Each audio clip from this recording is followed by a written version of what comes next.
ಈ ರಾಜ್ಯದಲ್ಲಿ ಬಿಜೆಪಿ ಸರ್ಕಾರ ಅವರಿಗೆ ಬೇಕಾದಂತ ರೀತಿಯಲ್ಲಿ, ಅವರಿಗೆ ರಾಜಕೀಯಕ್ಕೆ ಬೇಕಾದಂತ ರೀತಿಯಲ್ಲಿ ಕಾನೂನುಗಳನ್ನು ತಂದಿರಬಹುದು. ಆದ್ರೆ ಆ ಕಾನೂನಿನಲ್ಲಿ ಎಲ್ಲಿಯೂ ಕೂಡ ಹೇಳಲಿಲ್ಲ ಗೋಮಾಂಸ ತಿನ್ನಬಾರ್ದು.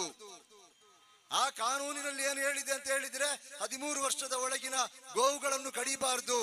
ಅದಕ್ಕಿಂತ ಮೇಲಿನ ಗೋವುಗಳನ್ನು ಕಡಿಯುವುದಾದರೆ ಅದಕ್ಕೆ ಸಂಬಂಧಪಟ್ಟಂತಹ ವೆಟರಿನರಿ ಡಾಕ್ಟರ್ ಸರ್ಟಿಫಿಕೇಟ್ ಮಾಡಿದ ನಂತರ ಅದನ್ನು ಸಂಬಂಧಪಟ್ಟಂತಹ ಏನು ವಧಾಗ್ರಹದಲ್ಲಿ ಅದನ್ನು ಮಾಂಸ ಮಾಡಿ ತಿನ್ಬಹುದು ಅಂತ ಕಾನೂನಿನಲ್ಲಿ ಅವಕಾಶ ಇದೆ.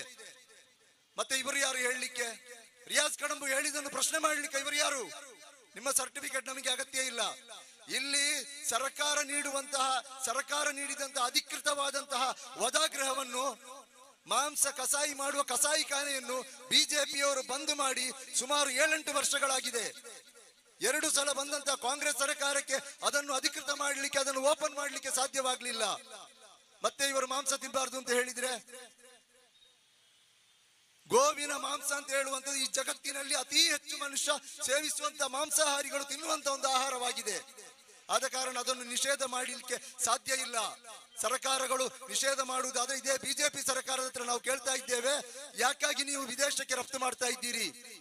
ಇಲ್ಲಿನ ಅಲ್ಪಸಂಖ್ಯಾತರು, ಇಲ್ಲಿನ ದಲಿತರು ತಿನ್ನಬಾರ್ದು ಅಂತ ಹೇಳಿ ಅವರ ಮೇಲೆ ದಾಳಿ ನಡೆಸಿ ನೀವು ವಿದೇಶಕ್ಕೆ ಎಷ್ಟೋ ಕೋಟಿ ಟನ್ನಲ್ಲಿ ನೀವು ವಿದೇಶಕ್ಕೆ ರಫ್ತು ಮಾಡ್ತಾ ಇದ್ದೀರಲ್ಲ. ಇಡೀ ಜಗತ್ತಿನಲ್ಲಿ ಭಾರತ ಇವತ್ತು 1ನೇ ಸ್ಥಾನಕ್ಕೆ ಹೋಗ್ತಾ ಇದೆ. ಯಾಕೆ ನಿಮಗೆ ಆಗ್ತಾ ಇಲ್ಲ? ಯಾಕೆ ನಿಮಗೆ ಅವತ್ತು ಅಲ್ಲಿ ಗೋವು ಯಾಕೆ ನಿಮಗೆ ಪೂಜ್ಯ ಭಾವನೆ ಬರ್ತಾ ಇಲ್ಲ? ಯಾಕೆ ಇಲ್ಲಿ ಮಾತ್ರ ಇದು ಬರ್ತಾ ಇದೆ? ಇಲ್ಲಿ ಆ ಹೆಸರಿನಲ್ಲಿ ಗಲಭೆಯನ್ನು ಯಾಕೆ ಮಾಡ್ತಾ ಇದ್ದೀರಿ? ಹಲವಾರು ಸಲದಲ್ಲಿ ಇಲ್ಲಿ ಗೋಮು ಗಲಭೆಗಳ ಆಗಿದಂಥದ್ದು ಕೂಡ ಇದೇ ಸಂದರ್ಭದಲ್ಲಿ ಆಗಿರ್ತದೆ. ಗೋವನ್ನು ಸಾಗಾಟ ಮಾಡುವಾಗ ಅದರ ಮೇಲೆ ಇವರು ದಾಳಿ ಮಾಡುವಂಥದ್ದು, ಹಲ್ಲೆ ಮಾಡುವಂಥದ್ದು, ಕೊಲ್ಲುವಂಥದ್ದು, ಈ ರೀತಿಯ ಕೃತ್ಯಗಳು ಇದೇ ರಾಜ್ಯದಲ್ಲಿ ನಡೀತಾ ಇದೆ.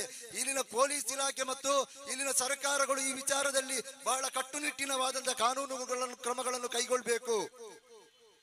ನಿಮಗೆ ಕೇವಲ ಪ್ರಾಣಿಗಳ ಮೇಲೆ ದಯೆ ಇದೆ ಅಂತ ಹೇಳಿಕೊಂಡು ಬಸ್ಸಿನ ಹಿಂದೆ ಬೋರ್ಡ್ ಬರೆದಿಟ್ಟರೆ ಸಾಕಾಗುವುದಿಲ್ಲ. ಆ ಪ್ರಾಣಿಗಳ ಹೆಸರಿನಲ್ಲಿ ಮನುಷ್ಯರನ್ನು ಹತ್ಯೆ ಮಾಡುವುದನ್ನು ಕೂಡ ತಡೆಯಲಿಕ್ಕೆ ಸರ್ಕಾರಕ್ಕೆ ಗೊತ್ತಿರಬೇಕು. ಮುಸಲ್ಮಾನರ ಮೇಲೆ, ಅಲ್ಪಸಂಖ್ಯಾತರ ಮೇಲೆ, ದಲಿತರ ಮೇಲೆ ಹಲ್ಲೆಗಳಾಗುವಾಗ ಅದನ್ನು ತಡೆಯುವುದಕ್ಕೆ ಗೊತ್ತಿರಬೇಕು.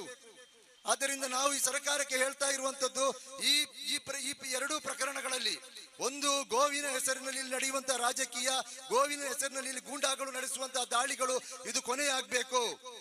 ಇದು ಕೊನೆ ಆಗ್ಲೇಬೇಕು. ಇದು ಮುಂದುವರಿಬಾರದು.